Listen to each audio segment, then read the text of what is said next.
Hi வணக்கம்ப்பா. கொத்தமல்லி தழை, புதினா அலசி வச்சுட்டேன், கருவேப்பிலை, பாவக்காய், நெல்லிக்காய், எலுமிச்சம்பழம், இஞ்சி, சுண்டைக்காய், கோவக்காய், கொத்துவரங்காய், காயின் முடிகிற எல்லா காயுமே நல்லா சாப்பிட்லாம்ப்பா. இந்த காய்க்காகவே கோயம்புத்தூரில் ஒரு டாக்டர் இருக்கிறாங்க. நமக்கு என்ன பிரச்சனையோ அதுக்கு தகுந்த மாதிரி அந்த காய்களை சாப்பிட சொல்கிறாங்களாம். பச்சையாக சாப்பிடும்போது நல்ல உடம்புக்கு நல்ல அந்த ஒரே மாதம் 2 மாதம் சரியாயிடுதுன்னு சொல்கிறாங்க. காய்களை நல்லா பயன்படுத்துங்க. பச்சையாக வேகும்போது அதில் இருக்கிற சத்துக்கெல்லாம் எவாப்ரேட் ஆகிடுதுன்னு சொல்லிட்டு டாக்டர் சொல்கிறாங்க.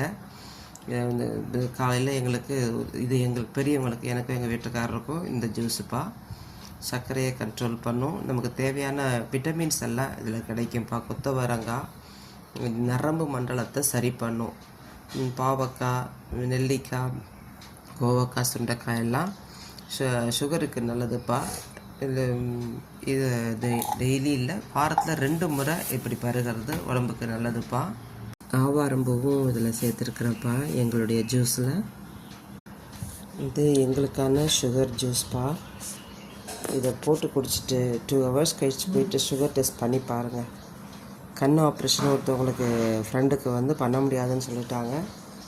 ஒரு 2 days இந்த குடிச்சிட்டு போகும்போது அப்படியே நல்லா குறைஞ்சிருச்சுப்பா. சுரக்காய், நெல்லிக்காய், இல்லைன்னா நூக்கல் நெல்லிக்காய், இல்லைன்னா பாவக்காய், நெல்லிக்காய், அது கூட போட்டு குடிங்க. சுகர் லெவல் நல்லாயிருக்கும். நரம்பு மண்டலத்தில் பிளட்டில் இருக்கிற சுகர் எல்லாம் சரி பண்ணும். இது வாரத்தில் ஒரு 2 நாள் எடுத்துக்கும்போது ரொம்ப நல்லது. எந்த மருந்து மாத்திரையும் சுகரை குறைக்காது. சமாதானமாக இருக்க பழகிக்கோங்க. பிரச்சனைகள் எப்படி இருந்தாலும் சமாதானமாக இருங்க, ரிலாக்ஸாக இருங்க. நம்ம நினச்சி டென்ஷன் ஆகிறதுனால எந்த ஒரு காரியம் மாறப்போகிறது கிடையாது. கவலைப்படுறதுனாலையும் மாறப்போகிறது கிடையாது.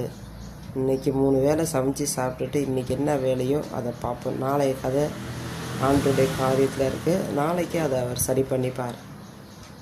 கவலைப்பட்டால் பிபி சுகர் ஏறுறதே இந்த கவலையில் தான். கவலையை விடுங்க. பிள்ளைகள் காரியத்தை கடவுள்கிட்ட ஒப்பிடுவீங்க. ஃபினான்ஸ் பிரச்சனையை ஆண்டவரே எனக்கு தேவையானது செய்யுங்கன்னு சொல்லிட்டு கடவுள்கிட்ட ஒப்படைங்க. இருக்கிற இடத்துல, ஒரு இடத்துல இருக்கிறீங்க, ஒரு வீட்டில் இருக்கிறீங்க, ஒரு காலேஜில், ஒரு ஹாஸ்டலில், ஒரு படிக்கிற இடத்துல இருக்கிறீங்க. இருக்கிற இடத்துல சூழ்நிலை எப்படி இருந்தாலும் அங்கே என்னை கடவுள் இங்கே தான் வச்சுருக்காருன்னு சொல்லிட்டு சமாதானமாக இருங்க. நான் இங்கே இருக்கக்கூடாது, எனக்கு தகுதி இல்லை அப்படின்னு நெகட்டிவான எண்ணங்களை வளர்த்து கொள்ளாமல் பாசிட்டிவான எண்ணங்களை, நான் இங்கே நல்லா இருக்கிறேன், நான் நல்லா அப்படின்னு நம்மளை விட கீழே எவ்வளவோ பேர் ஒரு வேளை சாப்பாட்டுக்கு கஷ்டப்படுறவங்களாம் இருக்கிறாங்க. 1 ரூபாய்க்கு பணத்துக்கு கஷ்டப்படுறவங்க இருக்கிறாங்க.